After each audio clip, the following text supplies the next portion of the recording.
안녕하십니까? 지식과 통찰을 나누는 시간입니다. 오늘은 금융 전문가들 사이에서만 오가던 하나의 비밀스러운 신호에 대해 이야기하려 합니다. 바로 수익률 곡선 역전이라는 현상입니다. 대부분의 사람들에게는 월스트리트의 전문가들이나 사용하는 낯선 전문 용어처럼 들릴지도 모릅니다. 우리 일상과는 아무 상관없는 이야기처럼 말이죠. 하지만 역사는 다르게 말합니다. 이 기이한 패턴이 나타날 때마다 그것은 시장이 거대한 무언가가 다가오고 있음을 비명처럼 외치는 방식이었습니다. 그리고 지금 그 비명은 그 어느 때보다도 크게 울려 퍼지고 있습니다. 수익률 곡선은 지난 50년간 발생한 모든 주요 경기 침체를 단 한 번의 예외도 없이 예측해왔습니다. 대부분이 아니라 전부를 말입니다. 1929년의 대공황, 2008년의 글로벌 금융위기, 그리고 지금 바로 그 신호가 다시 한번 붉은 경고등을 켜고 있습니다. 오늘날 경제의 수면 아래에서 형성되고 있는 것은 과거의 위기들을 단순한 예행연습처럼 보이게 만들 정도입니다. 이 현상을 제대로 이해하기 위해 우리는 이 패턴이 처음으로 그 위력을 보여줬던 과거로 돌아가야 합니다. 거대한 금융폭풍이 몰아치기 전 그 고요했던 순간으로 말입니다. 원래 정부 채권, 즉 국채는 이렇게 작동합니다. 돈을 더 오래 빌려줄수록 더 높은 이자를 받아야 합니다. 이것이 시간과 위험에 대한 대가이죠. 그래서 보통 10년 만기 국채금리가 2년 만기 국채금리보다 높습니다.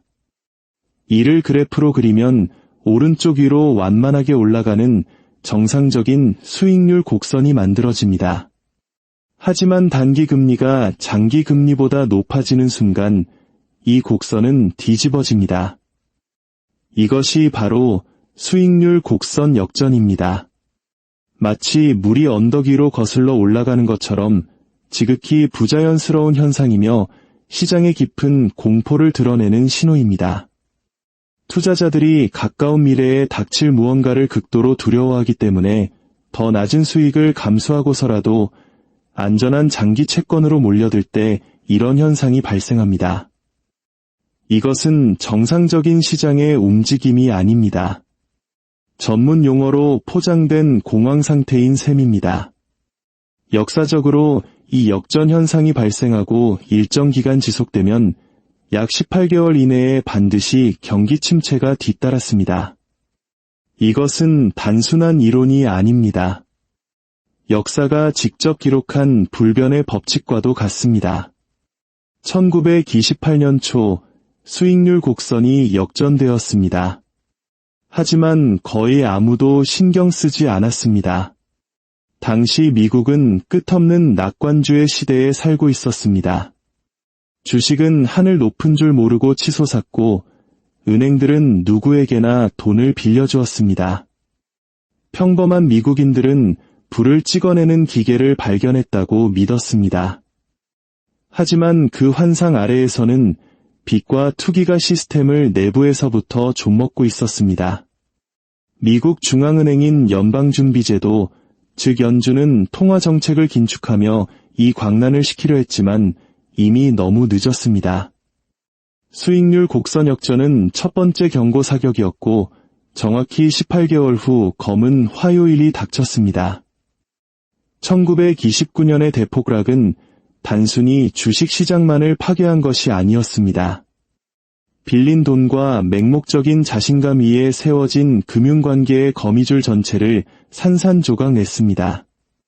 그 추락은 단순한 하락이 아니라 안으로 붕괴하는 뇌파와 같았습니다. 시간을 빨리 감아 2006년으로 가보겠습니다. 수익률 곡선이 다시 역전되었습니다. 이번에는 주택 가격이 폭발적으로 상승하고 있었습니다. 은행들은 주택담보대출을 잘게 쪼개고 포장하여 복잡한 금융상품으로 만들어 팔았고 투자자들은 좋은 시절이 영원히 계속될 것이라 확신했습니다. 익숙하게 들리지 않으십니까?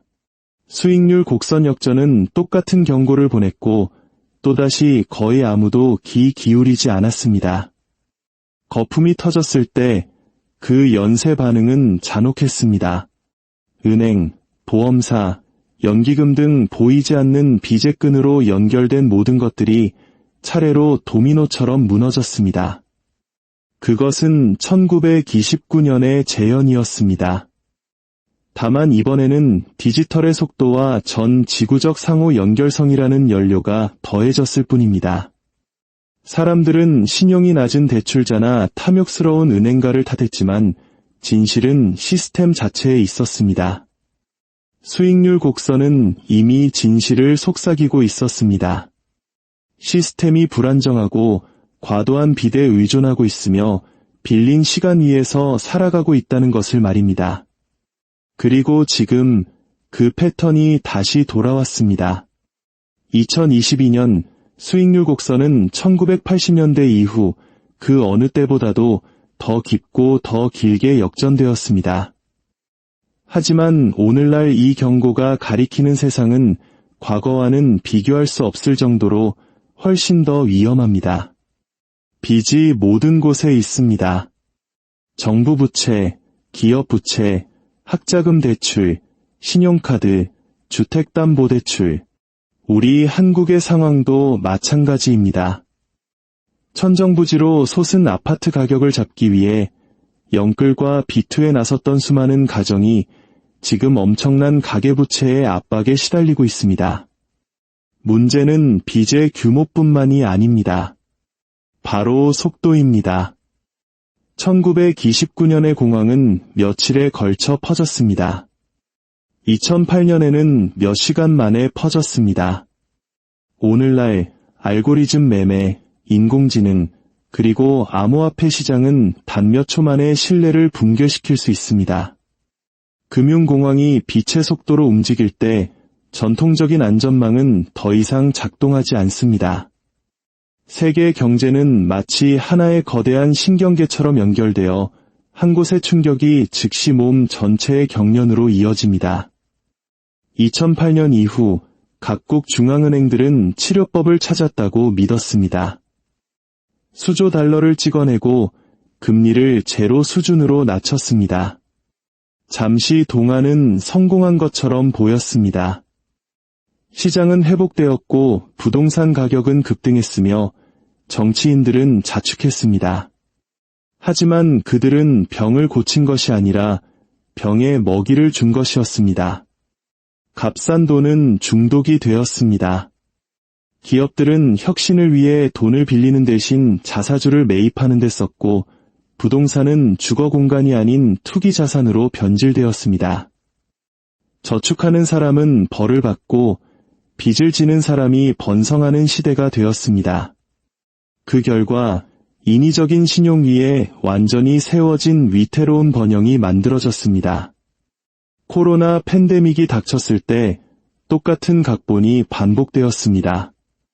더 많은 돈을 찍어내고 더 많은 빚을 지고 통제할 수 있다는 환상을 심어주었습니다. 하지만 이번에는 사용할 수 있는 도구들이 거의 소진되었습니다. 금리는 더 이상 내려갈 곳이 없고 정부 부채는 더 이상 늘어나기 힘듭니다. 통화 정책에 대한 대중의 신뢰는 그 어느 때보다 약해졌습니다. 이번에는 다르다는 말은 수많은 제국을 멸망시킨 말이었습니다. 하지만 역설적이게도 이번에는 정말로 다릅니다. 다만 낙관론자들이 생각하는 방식이 아닐 뿐입니다.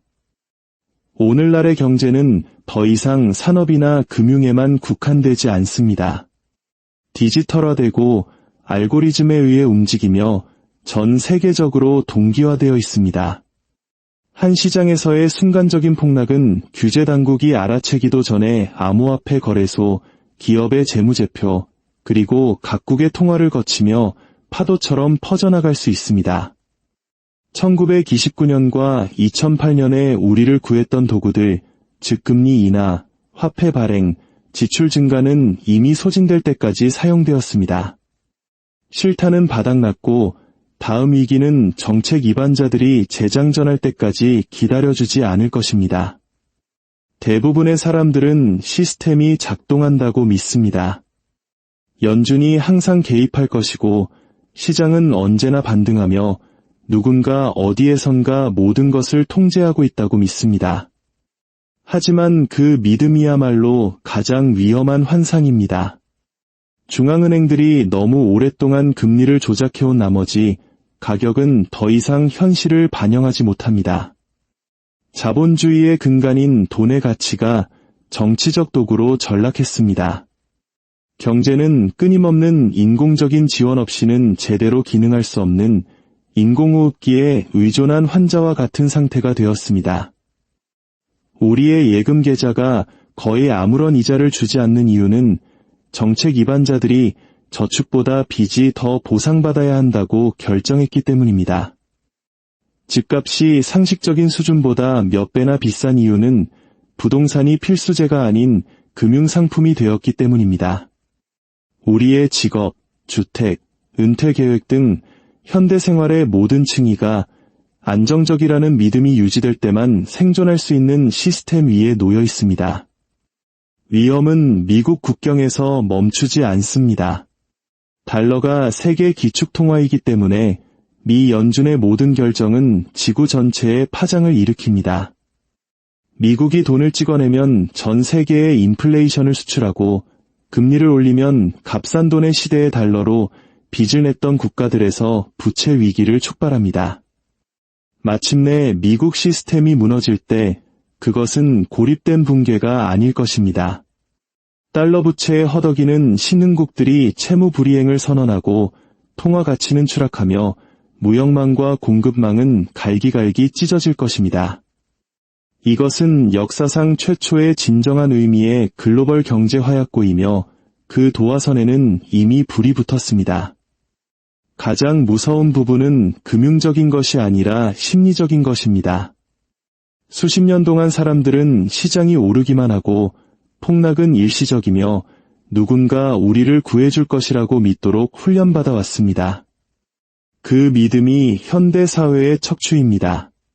그 믿음이 부서질 때 그 결과는 단지 경제적인 것에 그치지 않을 것입니다. 정치적, 사회적, 그리고 도덕적인 붕괴로 이어질 것입니다.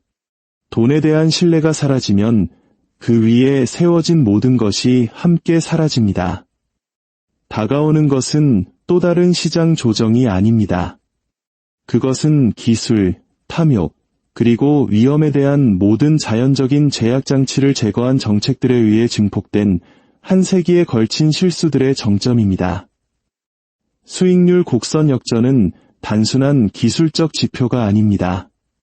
그것은 지진 전의 속삭임이며 붕괴 전의 미세한 진동입니다. 금융공학이 현실과 충돌하고 수십 년간의 인위적인 번영이 단 몇 달 만에 허물어지는 순간을 예고하고 있습니다. 이제 질문은 위기가 일어날 것인가가 아닙니다. 우리의 제도와 그에 대한 우리의 믿음이 과연 살아남을 수 있을 것인가입니다. 역사는 그렇지 않을 것이라고 암시합니다. 그 징후를 보기 위해 경제학 학위가 필요하지는 않습니다. 징후는 모든 곳에서 번쩍이고 있습니다. 부풀려진 기업 실적 보고서, 기록적인 부채 수준, 진실을 제외한 모든 것을 말해주는 조작된 통계 속의 말입니다. 겉보기에 노동시장은 견고해 보이지만 수백만 명이 구직을 아예 포기했다는 사실을 깨닫기 전까지의 이야기입니다. 수많은 노동자들이 파산을 면하기 위해 여러 개의 아르바이트를 전전하고 있습니다. 이것은 번영의 증상이 아닙니다.